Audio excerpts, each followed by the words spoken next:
Tidak cukup lagi dengan penularan wabak yang amat popular dan sering kita dengari hari ini, kes harian COVID-19 di negara ini yang tidak menunjukkan tanda penurunan sama sekali oleh Kementerian Kesihatan Malaysia KKM.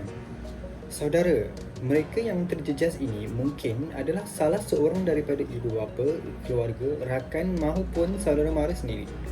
Walau bagaimanapun, peningkatan kematian kes COVID-19 di negara kita adalah pada peringkat yang amat kritikal dan telah mencapai angka 3,800 orang menuju dengan pantas ke angka 4,000 orang. KKM juga menegaskan sistem kesihatan negara ini bakal lumpuh pada bila-bila masa sahaja.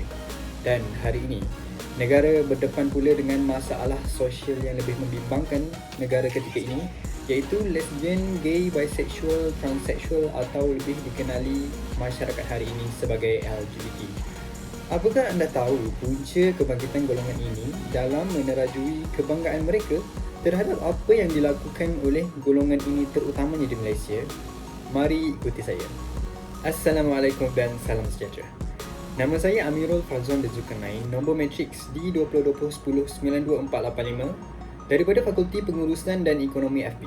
Pelajar jurusan Perakaunan Semester 2 AE02 Universiti Pendidikan Sultan Idris. Dan hari ini saya akan mengupas serba sedikit tentang apa itu gerakan LGBT.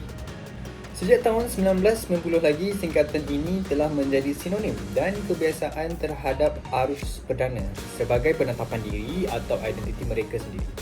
Harus kita ingat bahawa ia telah diterima pakai oleh majoriti seksualiti dan pusat komuniti berasaskan identiti jantina dan media di Amerika Syarikat dan juga beberapa buah negara Eropah yang rata-ratanya menyatakan pendapat yang sama seperti Argentina, Perancis dan Turki. Istilah LGBT bertujuan untuk menekankan kepelbagaian seksualiti dan gender budaya berasaskan identiti. Ia boleh digunakan untuk merujuk kepada sesiapa yang bukan heteroseksual atau normal person yang tidak songsang dan bukan semata-mata untuk golongan LGBT. Walhal bagi penganut agama Islam pula adalah terang lagi bersuluh kepada mereka untuk terus-menerus menghapuskan budaya ini di Malaysia. Hari ini, majoriti umat Islam di Malaysia mengutuk dan menegaskan pendapat mereka bahawa golongan LGBT ini tidak boleh sama sekali membawa ajaran serta pendapat mereka yang bercanggah dengan tuntutan Islam. Al-Quran telah menceritakan banyak perkara mengenai golongan LGBT ini seperti kisah kaum Nabi Lut AS yang dimusnahkan oleh kemurkaan Allah Subhanahu Wa Taala kerana pelibatan mereka dalam perbuatan nafsu sesama lelaki.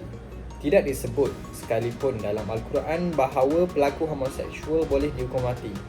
Bahkan sejarawan moden menyimpulkan bahawa Nabi Muhammad SAW tidak pernah melarang hubungan homoseksual.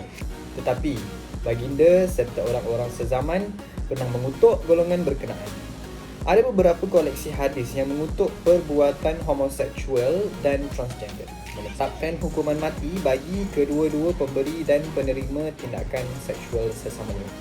Tidak banyak bukti yang terkumpul terdapatnya amalan homoseksual dalam masyarakat Islam untuk abad pertama dan setengah dari sejarah awal Islam.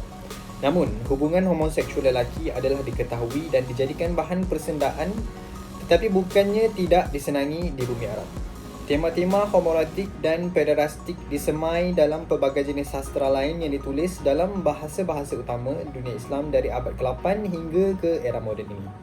Konsep homoseksual yang terdapat dalam pustaka Islam klasik lebih menyerupai tradisi zaman Yunani Rom daripada pemahaman moden mengenai orientasi seksual.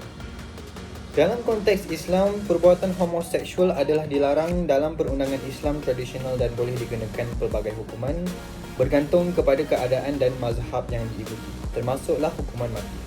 Walau bagaimanapun, hubungan homoseksual secara umum bertoleransi dalam masyarakat Islam pramoden. Malah, catatan sejarah menunjukkan bahawa hukuman-hukuman ini jarang dikenakan, terutama di dalam kes rogol atau pencabulan moral umum yang keterlaluan dan menonjol. Sikap masyarakat terhadap homoseksual di dunia Islam mengalami perubahan negatif yang ketara bermula dari abad ke-19 melalui penyebaran gerakan fundamental Islam secara beransur-ansur seperti Salafi dan Wahabi, serta pengaruh tanggapan seksual dan batasan norma-norma yang lazim di Eropah pada zaman itu. Sejumlah negara dengan majoriti Muslim telah mempertahankan hukuman jenayah untuk tindakan homoseksual yang diperlakukan di bawah pemerintahan kolonial Eropah. Prasangka melampau, diskriminasi dan keganasan terhadap orang-orang LGBT ini berlanjutan baik oleh masyarakat maupun undang-undang. Di sebahagian besar dunia Islam, diburukkan lagi oleh sikap masyarakat yang semakin konservatif dan kebangkitan gerakan Islamis. Di Afghanistan, Brunei, Iran, Arab Saudi, Emirat Arab Bersatu dan Yaman, aktiviti homoseksual boleh dikenakan hukuman mati atau hukuman penjara. Di negara-negara lain seperti Algeria, Bangladesh, Malaysia, Pakistan dan Syria, hubungan homoseksual tidak sah di sisi undang-undang dan boleh dikenakan tindakan.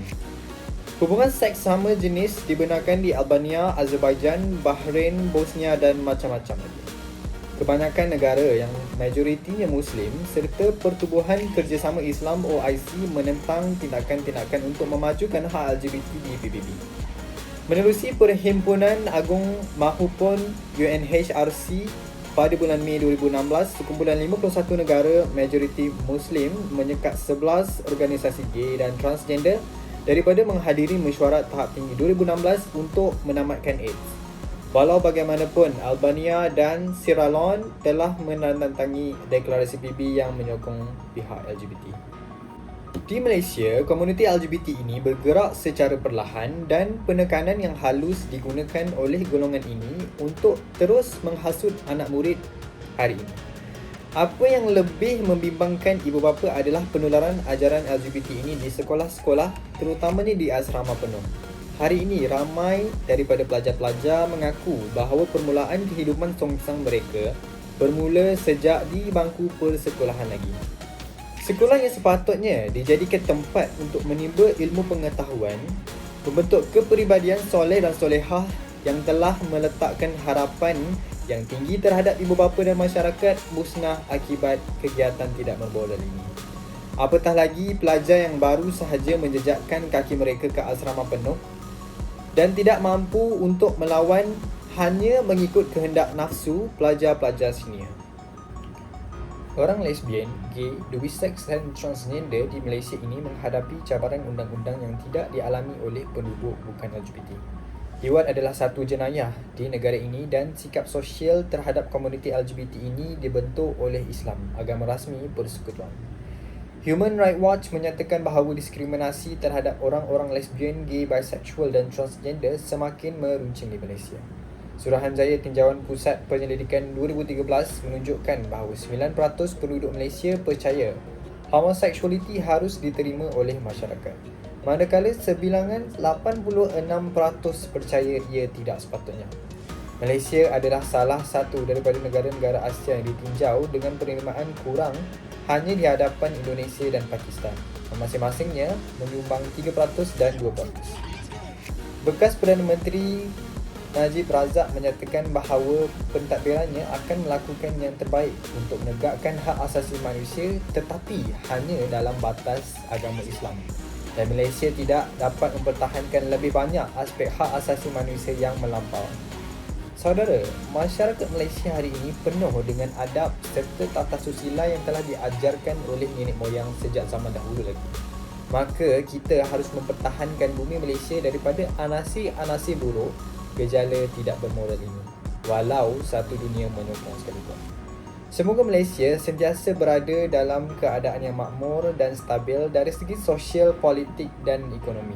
Sekian daripada saya menutup bicara. Assalamualaikum.